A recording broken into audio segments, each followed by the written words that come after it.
আমি অনেকক্ষণ থেকে প্রণবকে বলছি বাড়ি যাওয়ার কথা, এখন অনেক বেজে গেছে, আমার ভালো লাগছে না এই গরমে, কিছুতেই এখান থেকে উঠছে না। বাড়ি যাবে হ্যাঁ কি না বলো তো? দেখো হাঁ করে এখানে কি বসে আছে আমি তো বুঝতে পারছি না। ভিতরে ঢুকলে না আমারও ভিতরে দেখার খুব ইচ্ছে ছিল, দেখতে পাইনি ঠিক আছে, বাট বাড়ি যাবো না, এখানে কি হাঁ করে সারাদিন বসে থাকা যায়? বাড়ি যেতে এখনো মিনিমাম 2 ঘন্টা, পৌনে 2 ঘন্টা 2.5 ঘন্টা মতো টাইম লেগে যাবে। এই কি খ্যাপা নাকি? কি ভাবছো তুমি এইভাবে বসে বসে?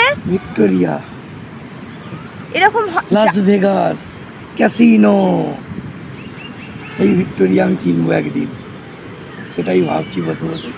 ভিক্টোরিয়ার দিকে তাকিয়ে দেখো, ভিক্টোরিয়া দেখা যাচ্ছে না এখান থেকে, ওটা আমার হবে।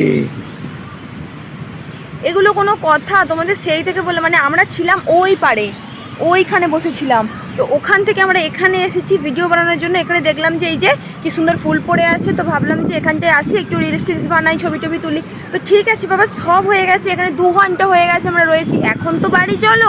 কিছুতেই যাচ্ছে না, রোদ বাড়ছে, আমার আর ভালো লাগছে না। কোন ভোরবেলা 4টের সময় বাড়ি থেকে বেরিয়েছি, আর ভালো লাগে? এখন প্রায় 12টা বাজতে যাচ্ছে, আর ভালো লাগছে না।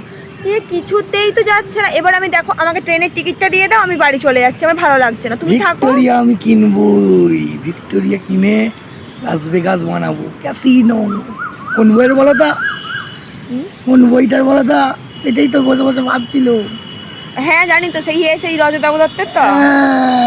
ইয়েস, ভিক্টোরিয়াও কিনে ফেলেছে বলছে। আমার ভালো লাগছে না। আমি ট্রেনের টিকিটটা তো আমাকে দিয়ে দাও, আমি চলে যাই।